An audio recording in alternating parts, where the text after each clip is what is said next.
was very excited when Doug started talking about a Southern Gothic time-hopping monster of the week set in Jackson, South Carolina. Sorry, my brain. It's just like my mom. Like, it starts with the J. It starts with the J. What's the city? What's? That's all right. And we just got started talking, and then we came up with the idea of me doing a prequel set in Oak Ridge. And then I'm like, I'm going to run away with it after this. But nice. Yeah, I'm really excited about that because I'm going to pick Jacksontown back up here in the near future. And I love the idea that there'll be these two concurrent storylines running separate from each other. And like the weird shit that happens like in Oak Ridge won't necessarily be the weird shit that happens in Jacksontown. And so this thing exists, this world exists, but there are multiple levels of this world. Yeah. Cool. And then after this, it's becoming my world because I have ideas. And I like setting it in Oak Ridge because I don't have to do any world building. Yeah. I know Oak Ridge. I grew up there. Nice. Doug, why don't you tell us a little bit more about the grander world for Jackson? After the end of World War II and before the Korean War, before the Korean conflict, the Department of Defense and then later Department of Energy basically claimed a few dozen sites across the southeastern United States. Little low-lying, like chicken shit areas of land that could be converted into something secret and something that couldn't be easily penetrated. And on these sites, they built nuclear towers and cooling stations, and they enriched uranium for the atomic bombs. This was after the Hiroshima and Nagasaki bombings. This was during a time of exploration of different kinds of atomic energy. And these things were occurring in these special sites in the Southeast. Each of these places look a lot alike. They're built on the same plan, more or less, which is to say they're all a maze of crisscrossing routes and crisscrossing job descriptions on the site and stuff like that, where nothing's ever clearly defined except the closer you get to the top, the more you know. In these towns, weird little shit happens because when secret things are happening, bad things have to happen to keep those secrets, especially if they are nuclear secrets. So imagine if down to the tiny blueprint details of a nuclear facility were guarded national secrets, the kind of paranoia that might spring from the population that works there. And here's the thing, the population that works there had a town built for them, and all those towns are a little bit alike. They're little square block towns with little outlying areas with like farms and whatnot, but the towns are planned structures in a way that most southeastern cities are not. And what you would get is one day there'd be just this nasty swamp area. For Jackson, there's this one nasty swamp area along the Savannah River where nothing grew, nobody could put up stakes, whatever. The government bought that land, came in, built dams, drained the swamp, built a goddamn nuclear facility and a town around it. And they did that in a bunch of different sites. So the overall idea is that the reality that we find ourselves in right now, and the reality of the game that we find ourselves in, is this timeline. Except that what you don't know about this timeline is that in 1987, there were a handful of scientists floated back to 1950-something from the site in Jackson. Jackson's site was the first to be successful with a time travel event. Oak Ridge was the first to try, though. And so there's the technology that exists between the two would be very similar. And when these guys were sent back to the 50s, a new timeline branched off. And in that second timeline, the reality was that in 1950-something, people showed up from the future and brought cool things. But we don't live in that timeline. We live in our timeline. We live in our timeline where we think that it failed that we sent people back because we didn't see any changes. And so that's where we are. That's all any civilian would know. And with the site at Oak Ridge, what made it different is that site had existed before all of this because Oak Ridge was built as part of the Manhattan Project. It was where they enriched the uranium for the atomic bombs that were dropped both on Fat Man and Little Boy. Not many people know that part about it unless you're either a World War II history buff or you grew up there and then you have a lot of inside jokes about glowing in the dark and there being a radiation bubble, and that's why it never snows. But with Oak Ridge, it used to be this hub of scientists, and it still is, because I don't think they ever really gave up trying to figure out time travel. But they did realize that when you combine sort of like radiation that's been seeping in for a while with time travel stuff, whether they realized it worked or not is just no one knows, because it's been very secretive. But since those experiments started, strange things have become common. Things will just kind of like appear and then disappear. You'll see weird animals in the woods. Nothing has been overly threatening, and a lot of it centers around the lab, which not many people know what goes on in there. Some of our characters will have heard rumors of some things, whether it's through work or because a lot of scientists go to the Waffle House to eat and talk about weird shit that's been going on after a long day at work. This weird stuff goes on, but no one knows the full of it. But recently there have been rumors of something is stalking the lab. And it's gotten to the point where an older gentleman, Dr. Whaley, has offered a reward to whoever can solve this. And there's all kinds of rumors about what's been causing this, from like just bored teenagers harassing people protesting the environmental damages they think are being done by the weird stuff that goes on at the lab, to, in a small corner, some people believe there's aliens involved. Because there's at least going to be one person in the town that thinks there's aliens involved. Yeah, that's me. It's a weird little town. It's hard to get around. It's next to a much bigger, faster growing town where all the kids and most people go shopping in Knoxville. There technically is a mall in Oak Ridge, but most of it's shut down. There's not a lot there, but it continues to exist and be weird. I figure this would be a good time to introduce ourselves and our characters. Let's go around and say who you are, what you're a part of, and tell us a bit about who you are playing. I'll start with Doug.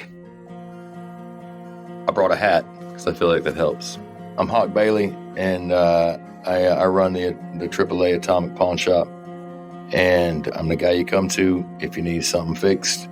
I'm the guy you come to if you need something that ain't strictly on the books. And I'm also just a down-to-earth, friendly sumbitch. I know everybody, and everybody knows me. Also introducing yourself as a person. No. Hawk, way more people know Hawk than know Doug. That's why you have to introduce yourself. I'm Doug Holly, and I'm in the Good Better Quest podcast. And we have 2 campaigns running right now. One called Bachelor's in Engineering, which is set in Adventuring College, in which I play a character who is a Druid Barian named Durak, and he's a lot of fun. And in the other campaign, A Long Errand, I play a guy named Jake who has secrets in his tummy. And you can find me on Twitter at DougGBQ. And Doug is playing the Crooked, if people didn't guess. Hi, I'm Nekala the Druid on Twitter. I am a lot of places. You can find me as the executive producer for the Sonova Project, an sci-fi fantasy audio drama. You can also find me as the marketing druid for the Backwater Bastards, and you can find me currently playing in the Good Better Side Quest campaign, A Long Errand, where I am playing a psychic, and it's really fun. You were also on one of the Worthy Opal Star one-shots. Yes, also as kind of a psychic. I did. I like to play characters whose brains work. And who are you playing today? Oh, crap. I am playing a character that's not Nekala. I'm playing Rosalind Stollard, a.k.a. Roz. Roz is a 20-year-old, grew up in the town, but is very, very into conspiracy theories. And she thinks she knows a lot about what's going on in the town, and she is very convinced it's aliens. So that is probably exactly what's happening, and I think I've already solved this mystery, but nope. Okay. Time out for cat. And I think I've already solved this mystery, so that's nice and convenient. But yeah, she's a conspiracy theorist. I'm playing the Flake playbook, so that is new. I'm excited. Hi everyone, my name is Ian.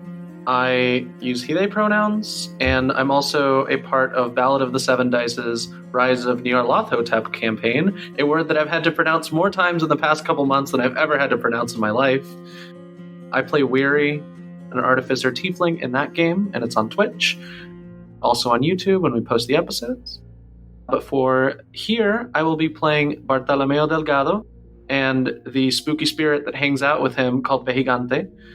He is the Spellslinger playbook, and he's just think Puerto Rican Jack Black, I think is the best way. Like, he's like 26, but he's like basically built like Jack Black with like way more hair. Like, he's got a mane of like dark curly hair that like goes to around his shoulders and like a little mustache, and he dresses like a little goth. So he's just having a good day, usually. Well, hello everyone. My name is David Tilstra. I am the Dungeon Master for From Afar podcast. We just like to pretend like we know sail, and we like to look for the lost city of Atlantis over there. Today, and I'm very excited about this, I'll be playing Darren Calloway, a waiter at the local Waffle House, a young kid who's just graduated from college, and he's just trying to find his way in the world, and he's been in this small town for his entire life. Yeah, he's just sort of a moody, edgy little guy who's sort of like, oh man, I'm stuck in this town. Why am I stuck in this town? But he doesn't do anything to really get himself out of the town. So that's Darren. I'm excited about him. Hi, I'm Casey, and I play Anima on aboard the Opal Star. Today I'm going to be playing Annabelle Joyce. Annabelle Joyce is the local pre-K teacher, and she also does a lot of community service, volunteer work, a lot of charities. Basically, if there's something happening that supports a good cause, you're going to find her there. Either volunteering her time or volunteering her money or just there to support the cause, whatever happens. But she's kind of mysterious. She doesn't seem to have any friends that are real close. She doesn't really seem to have any family. She's always kind, but kind of in an aloof, set-apart way. Should I go ahead and say what playbook I'm using? Yes. I'm using the Divine playbook. I just love the facial response, especially because Discord video froze on your face. It was great. Yeah, now I get it. Let's talk about how we are all connected with the history questions. Where are my pins? Let's do reverse order for that. So, Casey, what are your connections? Okay. For David's character, Darren saved my life. He was supposed to tell me, but we didn't work that out beforehand. Today, right now, it's happening. It's going to be, we were out. We heard some of these rumors and some of these rumblings of stuff going down at the science or the security complex. We went to check it out, and we didn't actually make it inside the complex because before we got there, we were trying to cross the street, trying to be all sneaky, and there was a truck that came barreling down the road, and I had to do my best to save Annabelle. And I pulled her out of the way, and then we got spooked, so we ran away from the science complex that night. That's canon now. For Bart, I'm using they're an abomination and should be destroyed, but you can't because you don't know if they're just a strange human, or I guess I don't know if they're just a strange human or actually a dangerous entity. For Hawk, I believe that he is at heart a good and righteous person, and I should help him stay that way. And for Roz, it's in the playbook, you're the person they go to for mortals, but for mortal stuff, but I have changed that with permission from Brianna that Roz is the person I go to for all of my conspiracy theory needs. I just like listening to them. I think they're fun. And it's weird, and not many people talk about this kind of stuff, and you're not sure how true any of it is, but you're pretty sure. And then Annabelle, I saved her life on a previous hunt at one point. And I think we're sort of tied to each other for that. Roz is my little kid cousin, who's still, I'll never say this out loud too, but deep down I care very, very much about her. And Hawk, who Doug over there is playing, we sort of have built this father-son sort of bond through a very intense series of my biological father and him working together, and then there was some backstabbing going on, but I see that Hawk is probably my best ticket out of town, so I've been kind of latching myself to Hawk over there. And Bart was one of the ones who introduced me to magic and monsters, and again, sort of I see it as a potential way to get out of this town over here. So for Bart and Roz, at some point, Bart basically saved Roz's life, but it ended up with the resulting thing of like, oh, Roz saw me do magic. That's going to be a pain, only for Roz to turn around and be like, so you're an alien, right? Which is, Bart just never bothered to correct Roz about it. Plus, he keeps making cookies, so he's like, that's fine. With Darren, I chose the connection of like, he's kind of like my conscience. So whenever the creepy stuff or the magic stuff kind of gets to Bart's head, Darren can kind of bring him back down to earth. They get along pretty okay.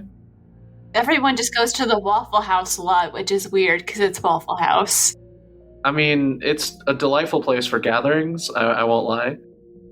For Hawk, there's I've chose the like mentor figure of sorts, but not because they've actually mentored each other, more so that like Bart knows that if he ever wants to take on some very suspicious sort of work, Hawk would be the person to ask. Especially since like normally Bart's job is like fortune telling, but that like doesn't pay the bills all the time. Bart specifically doesn't really trust him. And then for Annabelle, it's sort of like a rival idea where Bart's magic behaves kind of strangely in the presence of Annabelle. So it makes Bart kind of want to overcome that and also keep a wary eye on whatever Annabelle's up to, because stuff doesn't really affect his magic much. So whenever something does, it's like, I'm going to keep an eye on that and make sure I'm safe. Moment of, that's not supposed to do that. I don't know why it does that just around this random preschool teacher, but yeah, basically. Squints suspiciously. All right, so the connection with Roz and Bart on my sheet is called Fellow Freaks. Bart accidentally revealed their magic when saving my life, and of course, that means that I'm totally validated and they're an alien. But while they're here spending time with us, they need to try all of the different cookie types, because that's going to make it, when their mothership comes back, it's going to make them favor me because I was really nice to them. For Darren is actually my cousin. So we've grown up together, and I'm also a night owl. So I kind of go down to the Waffle House and I talk to him about crazy conspiracy theories at 2 a.m. And then I get to hear all the things that are talked about at the Waffle House. With Hawk, I know Hawk through the store when getting my upgrading things like my computer, because I'm a little conspiracy net person. Girl, I don't know. There's probably a good word for that. I've had to go through the pawn shop because you can't find them locally. But also, something happened while we were there. We both witnessed something, and so we formed a bond. So that is called You Went Through Hell. And then lastly, for Annabelle, we chose they're somehow tied to it all. Because Roz doesn't believe that Annabelle's doing anything nefarious, but they definitely think she might be part alien, just because they're too nice. That's suspicious. You sound like my normal party. They're nice, I don't trust it. Are we supposed to establish what the thing was that we saw? We can keep it vague, but I'm picturing it's like one of those things that pops in and out, except for usually it's like just like an inanimate object, like you see a silhouette of something this time. Can I give a really specific thing that I think will be... Yes, do it. Of course you can. Do it. Weave me your tale. All right. A few years ago, when Roz was like a kid, like a young, older kid, young teenager, she was in the shop getting some I don't know, some wires and whatnot. And as she was approaching the counter, a man dressed in like dirty overalls and boots, and he's like just covered in dirt, kind of appears out of nowhere, running as if he's being chased by something between us across the store, and then disappears again on the other side. And we stood looking at each other for a moment. And it was an alien. And Hawk wants to deny it ever happened. It's okay. Most people do. That's the way with aliens. Yeah, I mean, you gotta actually believe. Right. So, what are Hawk's connections? So Hawk is connected to Bart in that he figures Bart must know like all his shady stuff, because Bart does this fortune telling. He's always hanging out with like the locals, and Hawk's not quite sure that Bart's not actually magic. And so he's really suspicious of Bart because he feels like Bart knows too much. And in a way to try to mitigate the risks there, he has approached Bart a couple of times with an offer of making a little extra money doing some side work as long as he doesn't ask too many questions. But so far, Bart hadn't taken him up on it. With Annabelle, Hawk sees a person who appears by all appearances as a righteous person, but Hawk's not necessarily convinced because he thinks everybody's got secrets and everybody's hiding something. So he has this sort of, he's drawn to this person, like he wants to know more about what they are because he sees them out in the community all the time. But he's just certain that there's something shady about her. But secretly, he hopes there's not. And then for Roz is like a distant, half-removed niece, and she's just like, crazy cousin Roz and her conspiracy theories. And Hawk always cuts her a little bit of slack because she's his favorite cousin's stepkid or something like that. And that's his connection with her, and that they saw some guy run out of the pass through the store, and he likes to say it didn't happen. And then the connection with Darren is that Hawk was in business with Darren's dad, and a time came where Hawk could make a business decision that would help him, but it also hurt Darren's dad. And he took that decision. He made that decision. And he more or less caused Darren's family to go into like financial ruin. But he always had felt bad for the kid, for Darren, and always tried to look out for him a little bit, sort of out of guilt. Over time, Darren has started doing these favors for Hawk, not asking questions, taking a package from one place to the next, bringing back a package from that place back to the shop, stuff like that. But recently, he asked Darren to do some stuff that was clearly illegal with no plausible deniability. And now their relationship is a little bit strained. Just a little. Oh, Grace, there's all kinds of shady stuff going on. Like, I still couldn't tell you why, but for some reason, everyone in my school was convinced that the house across the street from my middle school was a meth lab. Sounds about right. I mean, it was probably the aliens. Just like a hiding place for aliens. Sorry, I realize that's going to get annoying, but I'm going to have so much fun. I'm just going to roll with all of the random stuff because I'm going to throw random stuff at y'all, and it's going to be fun.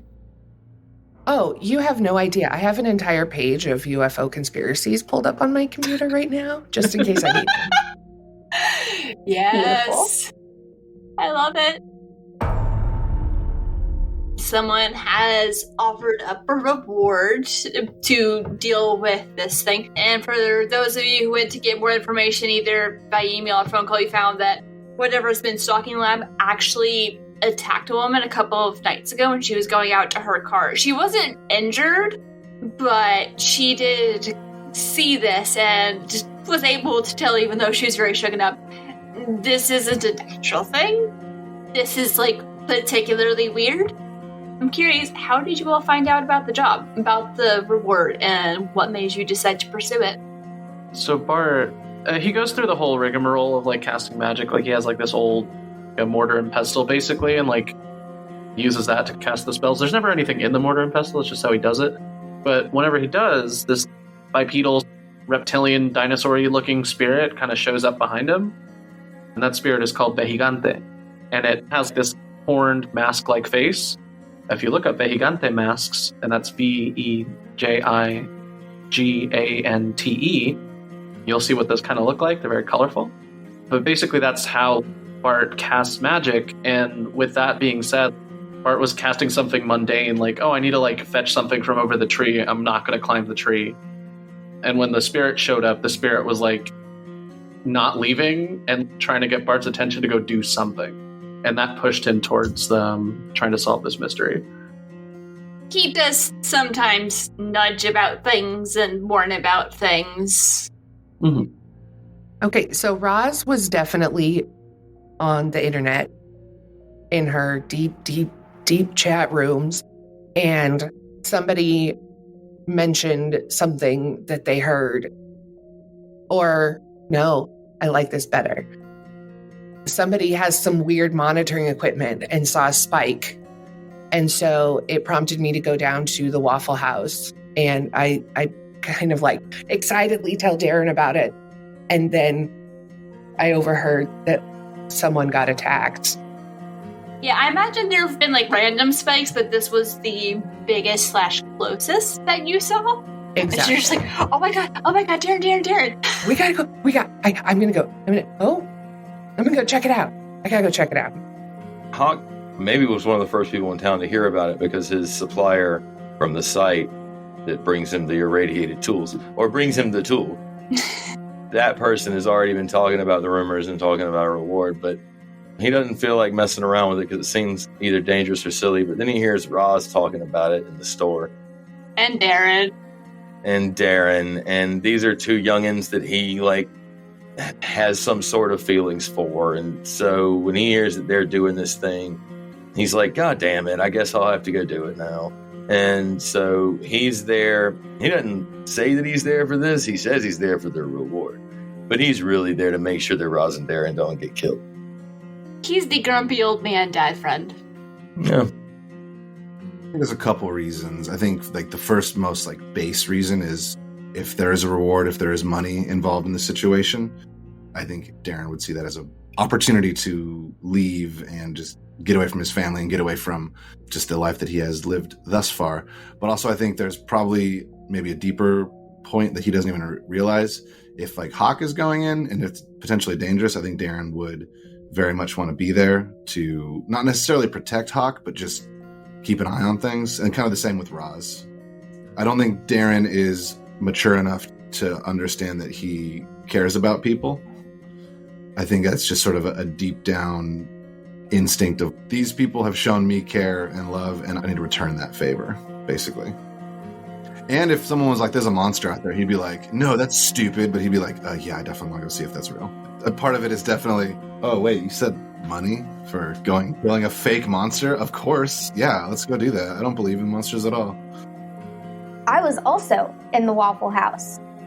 And I go there sometimes when I know Darren is at work, because after he saved my life, I was like, I'm going to help this kid. I owe him now. So I would go there and I'd get something, and then I'd way over tip in cash when I knew he was working, so then he didn't have to split it. I overheard it and I was like, well, that's strange, but strange things happen. And I heard, Roz and Darren talking about it. I was like, okay, there's something weird. And then one of my students saw me around town and came up to me, and this student has a parent who works at the lab, and this student was telling me that she heard her parent talking, and she was kind of freaked out about it, and she wanted me to help her feel better about it. And I went, okay, this is starting to scare my students. I need to do something. And so our story begins in a strange little town full of strange people trying to solve even stranger mysteries. Welcome to the Atomic City, the secret city, the city behind a fence, and to the setting for our show Tempus Multae. There be monsters here. Thank you for joining us, and stay tuned next week to find out what happens next on Tempus Multae. If you don't want to wait, you can get early access to our episodes over at patreon.com/pseudonymsocial. If you like our show, please consider leaving us a review on your favorite podcasting app so people can know where to find us. We couldn't do this without your help. Season 1 of Tempus Multae was made in collaboration with Doug Hawley of Good Better Quest. As a prologue for a show that he will be doing in the future set in Oak Ridge's sister city of Jackson, South Carolina. Brianna Jean is the keeper and producer with editing help from Nikki of Beholder to No One. I'm Casey, playing Annabelle Joyce, and you can find me on the Aboard the Opal Star podcast. Hello, everybody. My name is David Tilstra, but today I'll be playing Darren Calloway. I am the Dungeon Master over at From Afar Podcast. You can find us on Instagram and Twitter at From Afar Podcast. You can find myself at David Tilstra on Instagram and Twitter. Yeah, that's about it. Hey, this is Doug. I play Hawk Bailey. You can find me on Twitter at DougGBQ or on the podcast Good Better Quest. I'm Ian. I will be playing Bartolomeo, the Spellcaster, and you can find me on the Ballad of the Seven Dice Twitch channel, playing Weary in the Rise of Nyarlathotep campaign. Hi, I'm Nicola, and I'm playing Rosalind Stollard, aka Roz. You can find me on Twitter at Nicola the Druid, or on Twitch as Druidcraft Productions, where I host Tiny Hut, a weekly show focused on education, advocacy, and charity. Stay safe out there, dear friends, and always remember things are not as they seem.